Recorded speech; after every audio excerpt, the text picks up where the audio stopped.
Matagumpay na naaresto ng mga operatiba ng Nueva Ecija Police Provincial Office ang 10 most wanted person sa magkakahiwalay na operasyon na isinagawa sa loob lamang ng isang linggo bilang bahagi ng pinaigting na kampanya ng pulisya laban sa krimen na nagtatago sa batas. Ang pagkakaresto sa mga wanted persons ay patunay ng determinasyon ng kapulisan sa pagpapatupad ng batas at pagpapanatili ng kaayusan sa komunidad. Police Corporal Luisito Sana sa report. 10 most wanted persons sa lalawigan ng Nueva Ecija ang nadagit ng kapulisan sa ilalim ng pamumuno ni Police Colonel Heril Dagit Liwanag Bruno, Provincial Director ng Nueva Ecija Police Provincial Office.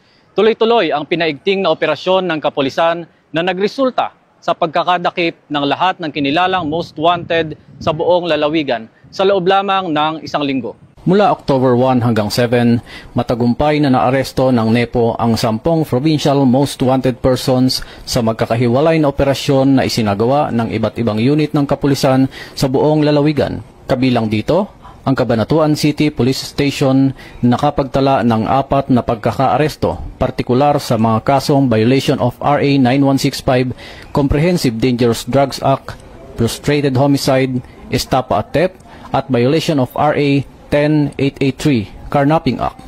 Samantala, kabilang sa mga nadakip sa isinagawang operasyon ang top 5 most wanted person ng Guimba Police Station sa kasong 3 counts of rape.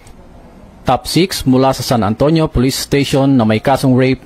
Top 7 mula sa Santo Domingo Police Station na may 5 bilang ng kasong estafa. Top 8 na may kasong frustrated murder mula naman sa Gapan City Police Station. Top 9 na may kasong rape at lascivious conduct sa Coyapo Police Station. At Top 10 most wanted mula sa Santa Rosa Police Station na may 2 bilang ng kasong rape. Bilang bahagi ng patuloy na hakbang upang mapanatili ang kaayusan at katarungan sa buong lalawigan, muling ipinapakita ng kapulisan ng Nueva Ecija ang matibay na dedikasyon sa masigasig na panguhuli sa mga pinaghahanap ng batas.